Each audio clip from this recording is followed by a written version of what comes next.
भक्तों, भगवान बृहस्पति देव के व्रत का बहुत ही महत्व है। भगवान बृहस्पति देव की पूजा अर्चना के लिए बृहस्पतिवार को व्रत करके बृहस्पतिवार की व्रत कथा को पढ़ने अथवा किसी दूसरे स्त्री पुरुष द्वारा सुनने की प्राचीन परंपरा है। बृहस्पतिवार का व्रत करने और व्रत कथा सुनने से स्त्री पुरुषों की सभी मनोकामनाएं पूरी होती है। इस व्रत से धन संपत्ति की प्राप्ति होती है, निसंतानों को पुत्र प्राप्ति होती है, परिवार में सुख शांति बनी रहती है, सभी आनंद पूर्वक रहते हैं। आइए भक्तों, अब हम व्रत करने की विधि जान लेते हैं। बृहस्पतिवार को सूर्योदय से पहले उठकर स्नान आदि से निवृत्त होकर भगवान बृहस्पति देव का स्मरण करते हुए व्रत को आरंभ करना चाहिए। भगवान की प्रतिमा की स्थापना करनी चाहिए। घर के समीप किसी मंदिर में जाकर भी भगवान की पूजा की जा सकती है। भगवान पूजा में पीले रंग के पुष्प और पीले रंग की सामग्री को विशेष रूप से पसंद करते हैं। इसलिए स्नान के बाद पीले रंग के वस्त्र धारण करने का विशेष महत्व बताया जाता है। पीले रंग के पुष्प, केले और पीले चंदन से भगवान बृहस्पति देव की पूजा का विधान है। बृहस्पतिवार के व्रत में उपासक को पूरे दिन में एक समय ही भोजन करना चाहिए। व्रत करने वाले पुरुष बृहस्पतिवार को दाढ़ी व सिर के बाल न कटाएं। पूजा के समय भगवान बृहस्पति देव से जो मनोकामना प्रकट की जाती है वह उस मनोकामना को पूरा करते हैं। इस व्रत में व्रत कथा पढ़ने और श्रवण करने का विशेष महत्व है। आइए भक्तों, अब हम बृहस्पति देव की व्रत कथा आरंभ करते हैं। प्राचीन समय की बात है। भारत में एक राजा राज्य करता था। वह बड़ा प्रतापी तथा दानी था। वह नित्य प्रति मंदिर में भगवत दर्शन करने जाता था। वह ब्राह्मण और गुरु की सेवा किया करता था। उसके द्वार से कोई भी याचक निराश होकर नहीं लौटता था। वह प्रत्येक गुरुवार को व्रत रखता एवं पूजन करता था। हर दिन गरीबों की सहायता करता था। परंतु ये सब बातें उसकी रानी को अच्छी नहीं लगती थी। वह ना व्रत करती और ना किसी को एक भी पैसा दान में देती थी। वह राजा से भी ऐसे करने को मना किया करती थी। एक समय की बात है कि राजा शिकार खेलने वन को चले गए। घर पर रानी और दासी थी। उस समय गुरु बृहस्पति साधु का रूप धारण कर राजा के दरवाजे पर भिक्षा मांगने आए। साधु ने रानी से भिक्षा मांगी तो कहने लगी, हे साधु महाराज, मैं इस दान पुण्य से तंग आ गई हूँ। इस कार्य के लिए तो मेरे पति देव ही बहुत है। आप इस प्रकार की कृपा करें कि सारा धन नष्ट हो जाए और मैं आराम से रह सकूं। साधु रूपी बृहस्पति देव ने कहा, हे देवी, तुम बड़ी विचित्र हो। संतान और धन से कोई दुखी नहीं होता। इसको सभी चाहते हैं। पापी भी पुत्र और धन की इच्छा करता है। अगर तुम्हारे पास अधिक धन है तो भूखे मनुष्यों को भोजन कराओ, प्याऊ लगाओ, ब्राह्मणों को दान दो, धर्मशालाएं बनाओ, कुआं तालाब, बावड़ी बाग बगीचे आदि का निर्माण कराओ तथा निर्धनों की कुंवारी कन्याओं का विवाह करवाओ। साथ ही यज्ञ आदि करो। इस प्रकार के कर्मों से आपके कुल का और आपका नाम परलोक में सार्थक होगा एवं स्वर्ग की प्राप्ति होगी। परंतु रानी साधु की इन बातों से खुश नहीं हुई। उसने कहा, हे साधु महाराज, मुझे ऐसे धन की आवश्यकता नहीं है जिसको मैं अन्य लोगों को दान दूं तथा जिसको रखने और संभालने में ही मेरा सारा समय नष्ट हो जाए। साधु ने कहा, हे देवी, यदि तुम्हारी ऐसी ही इच्छा है तो जैसे मैं तुम्हें बताता हूँ तुम वैसा ही करना। बृहस्पतिवार के दिन घर को गोबर से लीपना, अपने केशों को पीली मिट्टी से धोना, केशों को धोते समय स्नान करना, राजा से कहना वह हजामत कराए, भोजन में मांस मदिरा खाना, कपड़ा धोबी के यहाँ धुलाने डालना। इस प्रकार 7 बृहस्पतिवार करने से तुम्हारा सारा धन नष्ट हो जाएगा। ये कहकर साधु महाराज रूपी बृहस्पति देव अंतर्ध्यान हो गए। रानी ने साधु के कहे अनुसार 7 बृहस्पतिवार तक वैसा ही करने का विचार किया। साधु के बताए अनुसार एक कार्य करते हुए केवल 3 बृहस्पतिवार ही बीते थे कि उसकी समस्त धन संपत्ति नष्ट हो गई। भोजन के लिए दोनों समय परिवार तरसने लगा तथा सांसारिक भोगों से दुखी रहने लगा।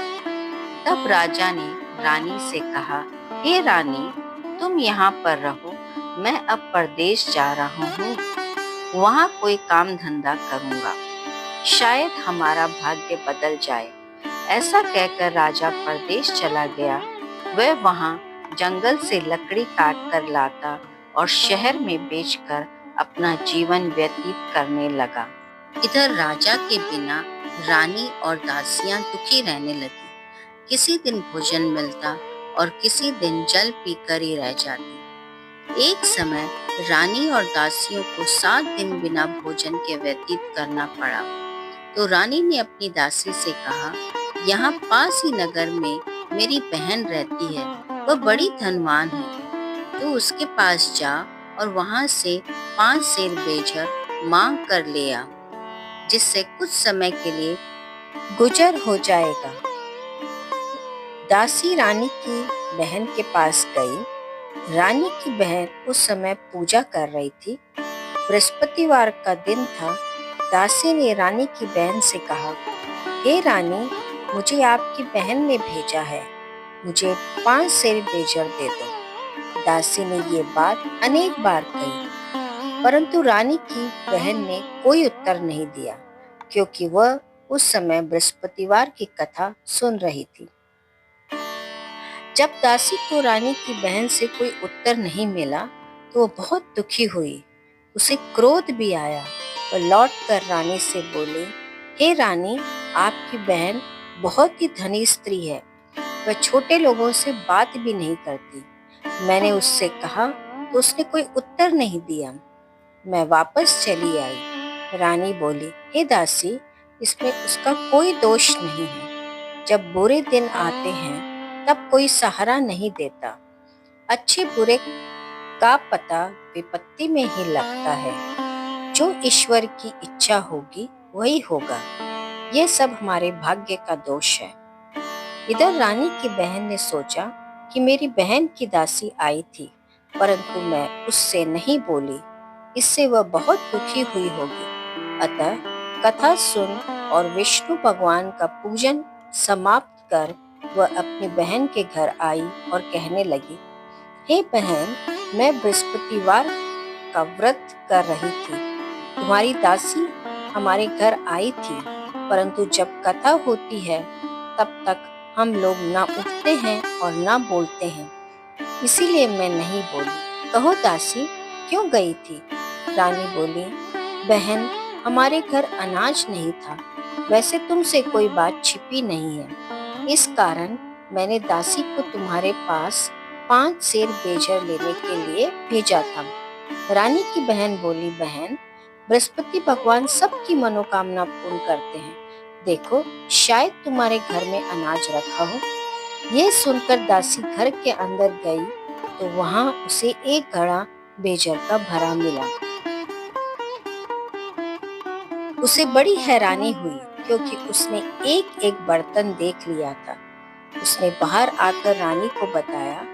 दासी अपनी रानी को कहने लगी, हे रानी, देखो, वैसे हमको जब अन्न नहीं मिलता तो हम रोज व्रत ही तो करते हैं। अगर इनसे व्रत की विधि और कथा पूछ ली जाए तो उसे हम भी किया करेंगे। दासी के कहने पर रानी ने अपनी बहन से बृहस्पतिवार व्रत के बारे में पूछा। उसकी बहन ने बताया, हे रानी बहन, बृहस्पतिवार को सूर्य उदय से पूर्व उठकर स्नान करके बृहस्पतिवार का व्रत करना चाहिए, लेकिन उस दिन सिर नहीं धोना चाहिए। बृहस्पतिवार के व्रत में चने की दाल और मुनक्कर से विष्णु भगवान का केले के वृक्ष की जड़ में पूजन करें तथा दीपक जलावें। उस दिन एक ही समय भोजन करें। भोजन पीले खाद्य पदार्थ का करें तथा कथा सुने।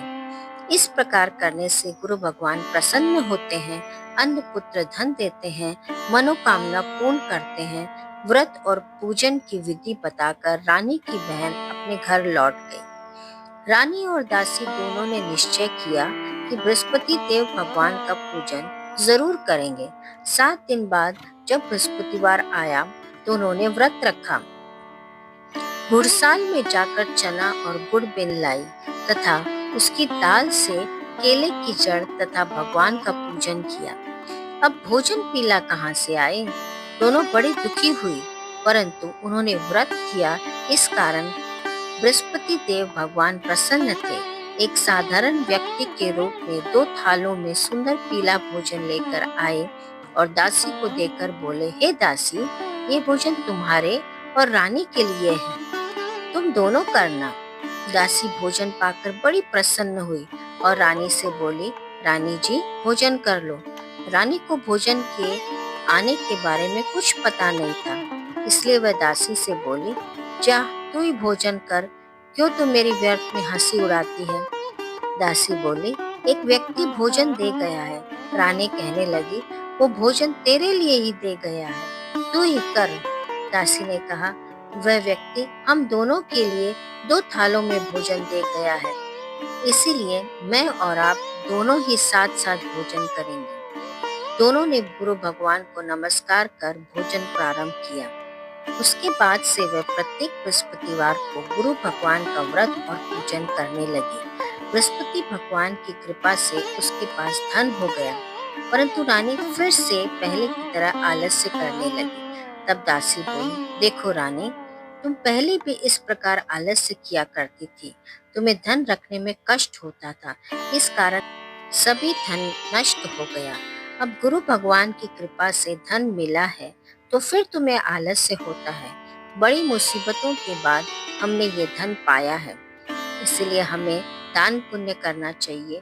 तुम भूखे मनुष्यों को भोजन कराओ, प्याऊ लगाओ, ब्राह्मणों को दान दो, कुआं, तालाब, बावड़ी आदि का निर्माण कराओ, मंदिर, पाठशाला बनवा कर दान दो, कुंवारी कन्याओं का विवाह कराओ, धन को शुभ कर्मों में खर्च करो, जिससे तुम्हारे कुल का यश बढ़े तथा स्वर्ग प्राप्त हो और पितर प्रसन्न हो।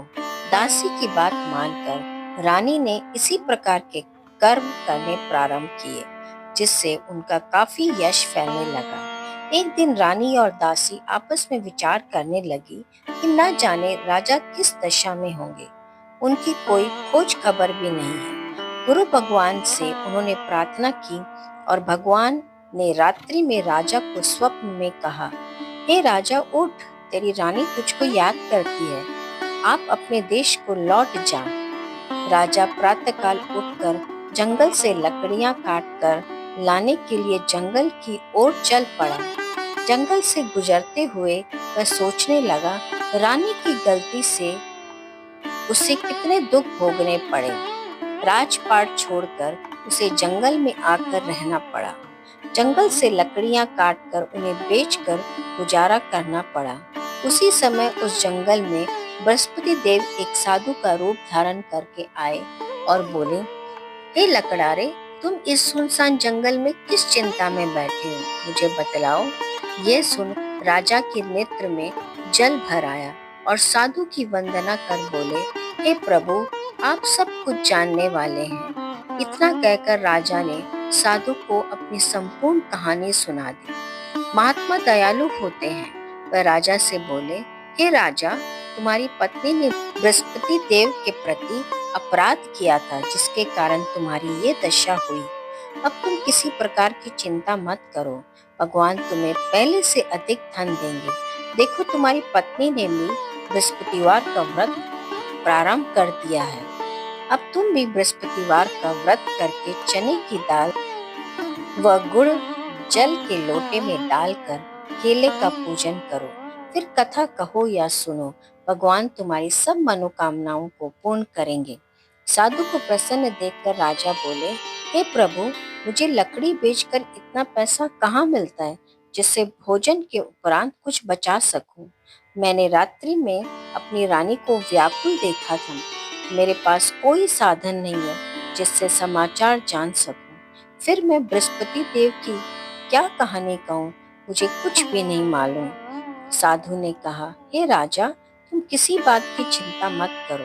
बृहस्पतिवार के दिन तुम रोजाना की तरह लकड़ियां लेकर शहर में जाओ। तुम्हें रोज से दुगना धन प्राप्त होगा, जिससे तुम भली भांति भोजन कर लोगे तथा बृहस्पति देव की पूजा का सामान भी आ जाएगा। बृहस्पति देव की कथा इस प्रकार से है। बृहस्पति देव की कथा। प्राचीन काल में एक बहुत ही निर्धन ब्राह्मण था। उसकी कोई संतान नहीं थी। वह नित्य पूजा पाठ करता, परंतु उसकी स्त्री बहुत मलिनता के साथ रहती थी।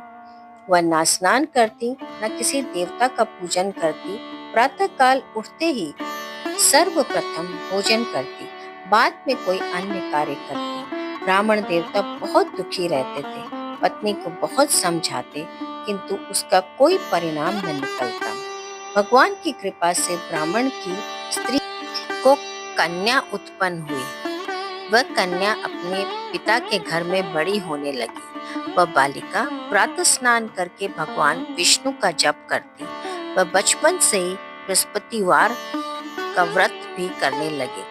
पूजा पाठ समाप्त कर स्कूल जाते समय अपनी मुट्ठी में जौ भर कर ले जाती और पाठशाला जाने के मार्ग में डालती जाती। वही जौ स्वर्ण के हो जाते तो लौटते समय उनको बिन कर घर ले आती। एक दिन वह बालिका सूप में उन सोने के जौ को फटक कर साफ कर रही थी। तभी उसकी माँ ने देख लिया और कहा, हे बेटी, सोने की जौ को फटकने के लिए सोने का सूप होना चाहिए। दूसरे दिन गुरुवार था। इसी कन्या ने व्रत रखा और बृहस्पति देव से प्रार्थना करके कहा, हे प्रभु, यदि मैंने सच्चे मन से आपकी पूजा करी हो तो मुझे सोने का सूप दे दो। बृहस्पति देव ने उसकी प्रार्थना स्वीकार कर ली। रोजाना की तरह वह कन्या जौ फैलाते हुए स्कूल चली गई। स्कूल से लौटकर जब वह जौ बीन रही थी तो बृहस्पति देव की कृपा से उसे सोने का सूप मिला। उसे वह घर ले आई और उससे जौ साफ करने लगी, परंतु उसकी माँ का वही ढंग रहा। एक दिन की बात है, वह कन्या सोने की सूप में जौ फटक कर साफ कर रही थी। उसी समय उस नगर का राजकुमार वहां से होकर निकला। इस कन्या के रूप और सोने के सूप में जौ साफ करते देखकर वह उस कन्या पर मोहित हो गया। राजमहल आकर वह भोजन तथा जल त्याग कर उदास होकर लेट गया। राजा को जब राजकुमार द्वारा अन्न जल त्यागने का समाचार ज्ञात हुआ तो अपने मंत्रियों के साथ वह अपने पुत्र के पास गए और बोले, हे पुत्र, तुम्हें किस बात का कष्ट है? किसने तुम्हारा अपमान किया है और कोई कारण है? मुझे बताओ, मैं वही करूंगा जिससे तुम्हें प्रसन्नता हो। राजकुमार ने अपने पिता की बात सुनी तो वो बोला, मुझे आपकी कृपा से किसी बात का दुख नहीं है।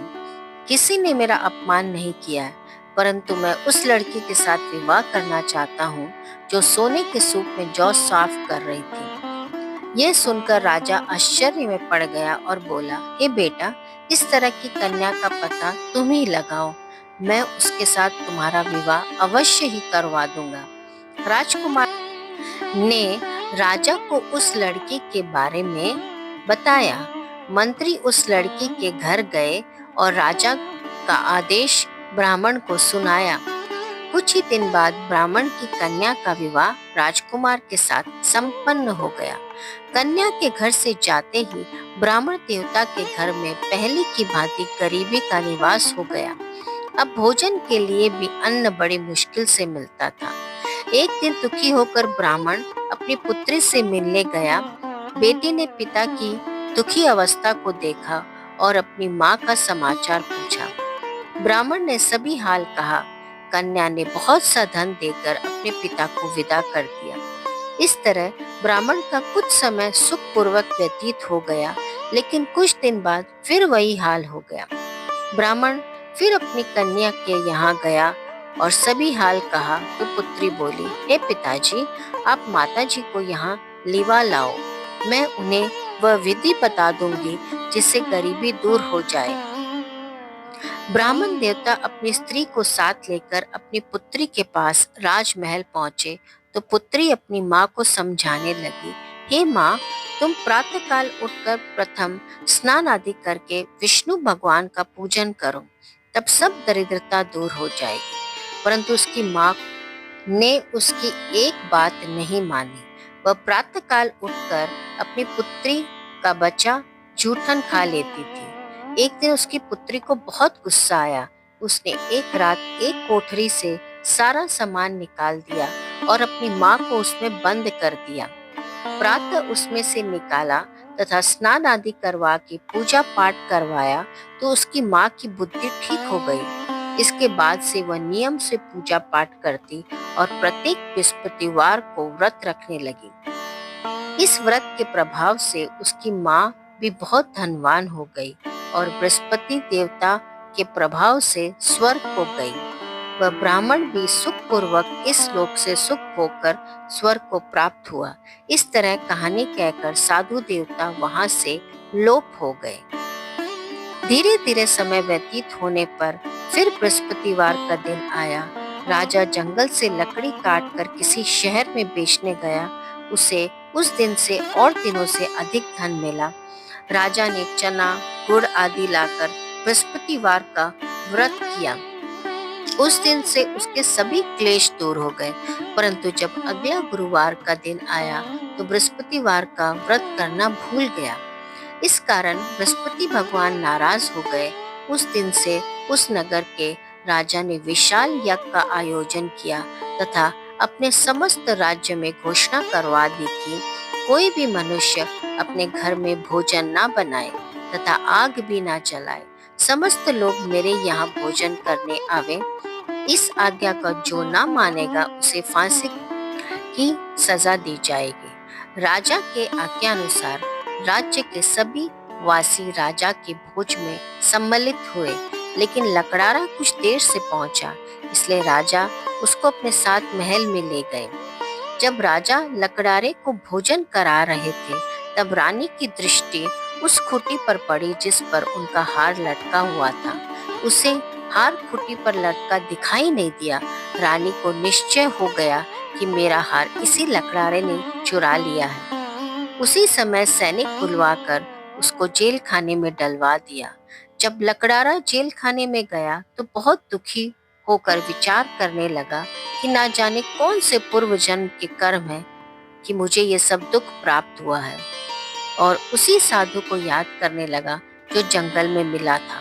तत्काल बृहस्पति देव साधु के रूप में प्रकट हो गए और उसकी दशा को देखकर कहने लगे, अरे मूर्ख, तूने बृहस्पति देव की कथा नहीं की, इसी कारण से तुझे दुख प्राप्त हुआ है। अब चिंता मत कर, बृहस्पतिवार को जेल खाने के दरवाजे पर 4 पैसे पड़े मिलेंगे, उनसे तू बृहस्पति देव की पूजन करना, तेरे सभी कष्ट दूर हो जाएंगे।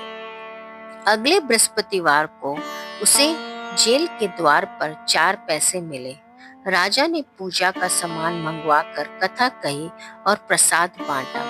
उसी रात्रि को बृहस्पति देव ने उस नगर के राजा को स्वप्न में कहा, हे राजा, तूने जिस आदमी को जेल खाने में बंद कर दिया है वह निर्दोष है, वह राजा है, उसे छोड़ देना। रानी का हार उसी खूंटी पर लटका हुआ है। अगर तू ऐसा नहीं करेगा तो मैं तेरे राज्य को नष्ट कर दूंगा।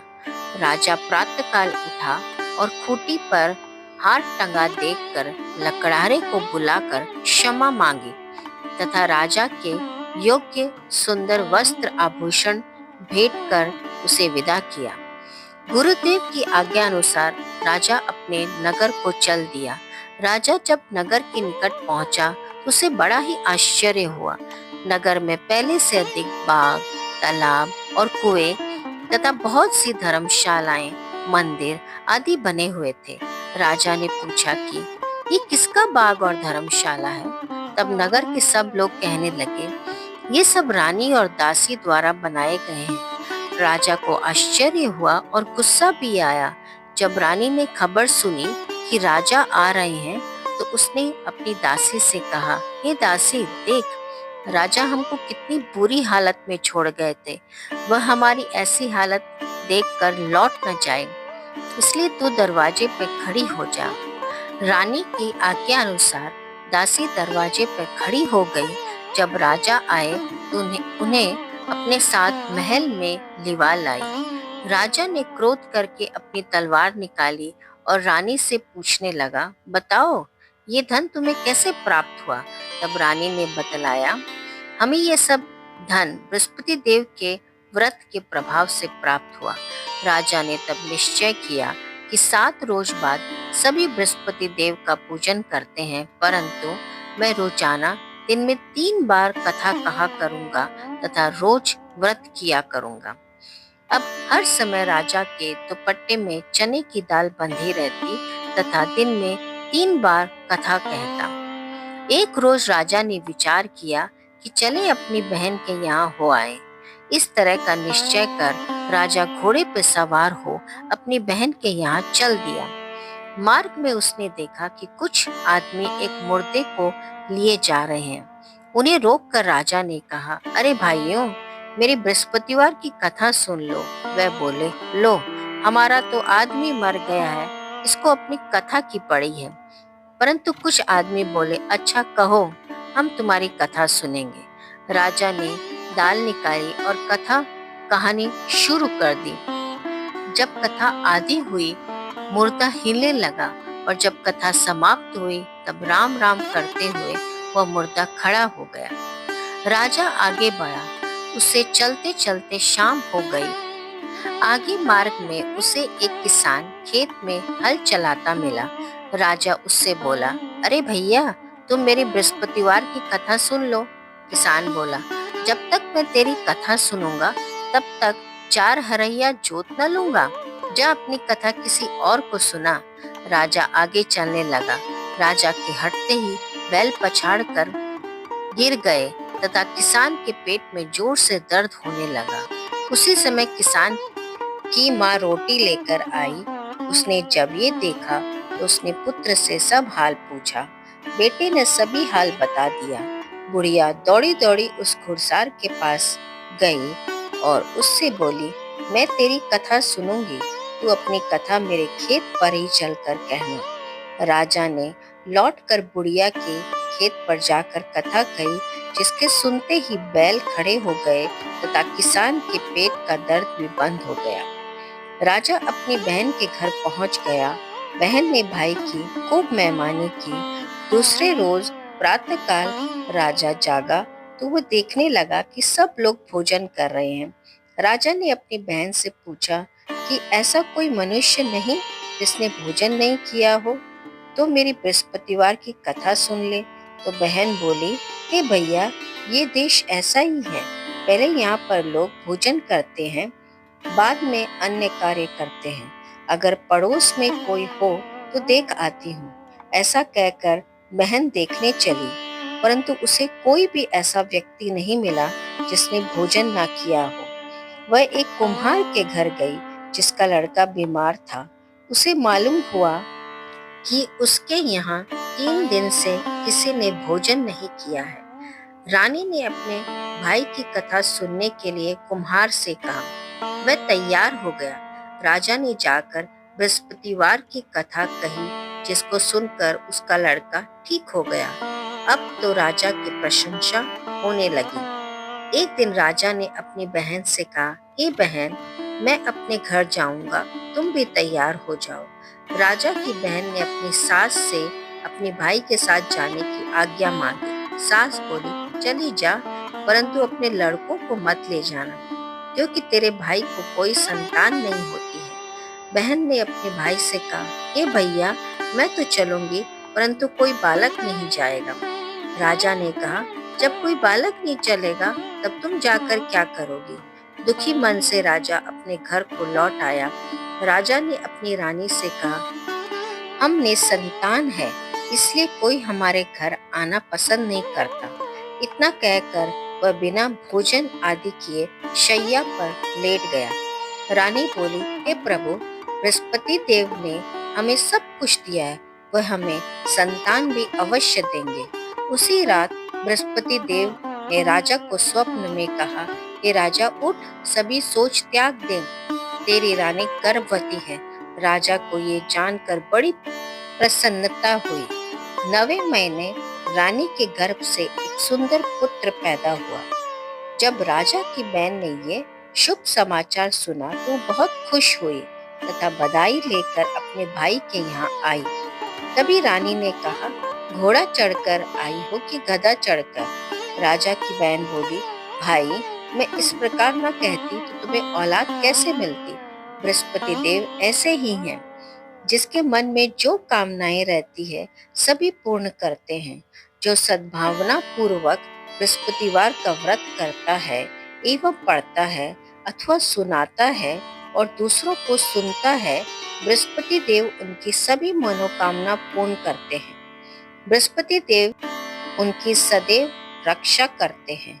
जो संसार में सद्भावना व सच्चे हृदय से बृहस्पति देव का पूजन करते हैं, उनकी सभी मनोकामनाएं उसी प्रकार पूर्ण होती है जैसे रानी और राजा ने बृहस्पति देव की कथा का गुणगान किया। उनकी सभी इच्छाएं बृहस्पति देव ने पूर्ण की थी। मनुष्य को हृदय से उनका मनन करते हुए जय जयकार करना चाहिए। बृहस्पति देव की जय हो। भक्तों, ये थी बृहस्पतिवार की व्रत कथा।